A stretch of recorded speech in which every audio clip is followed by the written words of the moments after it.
What is a typical score?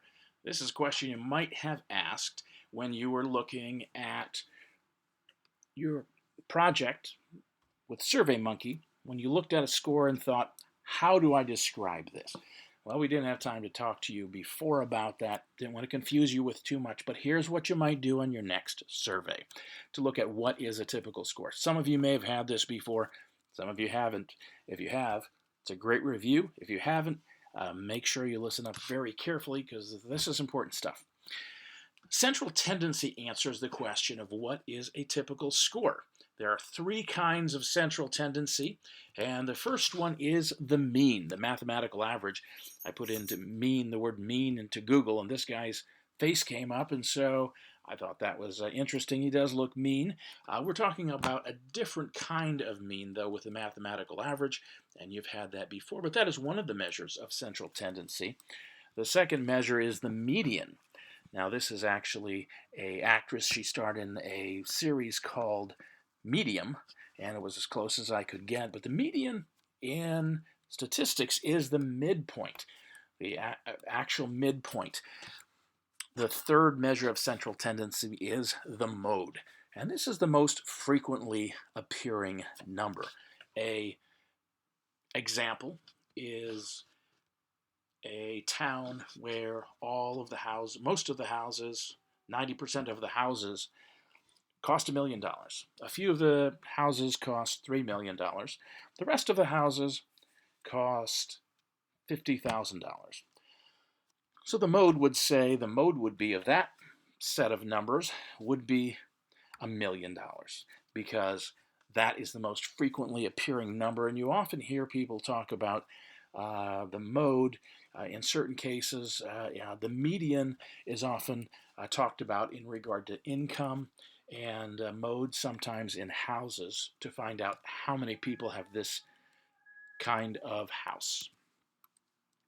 Dispersion is another thing that you need to know, and it's basically if you were to take a bunch of seeds in your hand and cast them out, that would be a dispersion of the seeds. So dispersion looks at how the scores stack up. Technically, it's the way the scores are spread out about the measures of central tendency. Here is a bell curve, and you can see at 50 would be the mean, and you can see the scores would be spread out on either side of that, and as it gets closer to 20, there are fewer and fewer. As it gets closer to 80, there are fewer and fewer. Most people are in that average, the mean, in the center.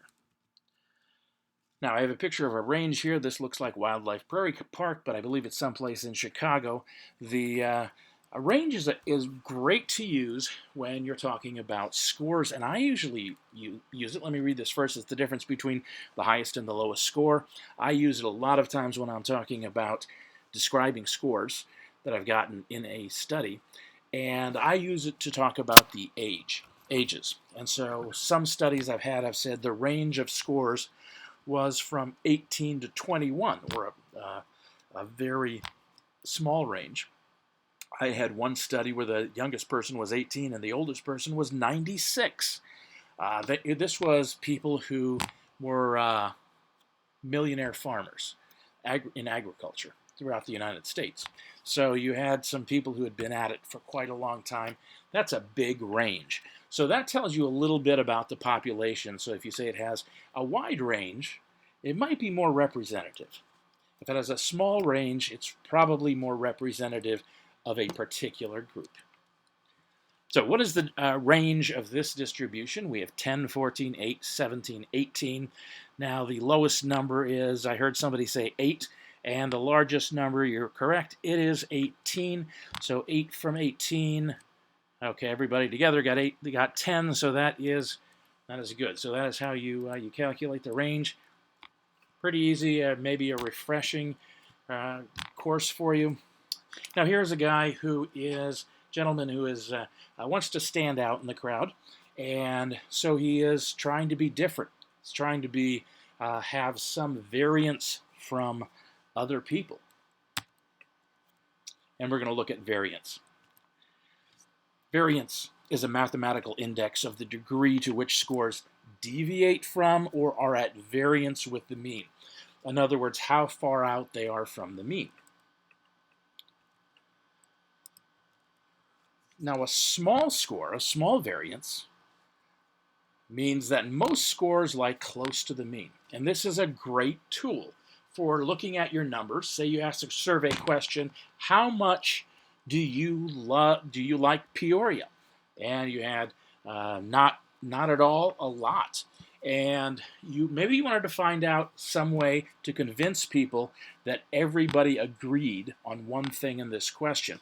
Well, if you had a small variance, that would mean that everybody agreed. In fact, if you had a variance of 0, that would mean that everybody that you talked to gave the exact same answer. So that's a good way of saying we don't have much disagreement on this question. Everybody agreed on it. That's not controversial, and it tells people that what attitudes are and how much people disagree on things. Now here's another guy who's trying to be diverse and different from the crowd. And we're going to look at something called the standard deviation. Now we talked about variance and deviation. The standard deviation is just a way to standardize scores so everybody can compare one variation to the next. Probably have heard about it, maybe seen it. It's one of the most common ways to describe a data set. The standard deviation is the square root of the variance. So it's you take the square root of the variance, and that's the standard deviation. Now people might ask, why do you use the square root? Well, you don't have to know that. You just have to realize what this is. But I'm going to tell you the way they did it. They wanted to make sure that the standard deviation was all positive numbers. So if you take the square root, you're always going to end with a positive number. So that was at least one reason that they did it. So you always know the standard deviation is going to be positive. The standard deviation is the most commonly used method of dispersion. If you tell somebody that you have the mean of something, some people will ask you, well, what's the standard deviation? In other words, they want to know how many people actually agreed on that, because the mean might not tell you everything. A small standard deviation tells you that the scores were close to the mean, just like a small variance. It means that there is a narrow bell curve. If you have a small standard deviation, it is a very, very narrow bell curve. A large standard deviation means that it's a bowl-shaped curve. A large standard deviation says there was a wide range of scores. Maybe people talked about what kind of, let me see, something that is not political, what was their favorite pie? And you might have a wide range of people there. I would say my favorite banana cream pie, and I guess all right-thinking people would say also that is true. Okay, we are going to stop here. We're going to continue in our next video.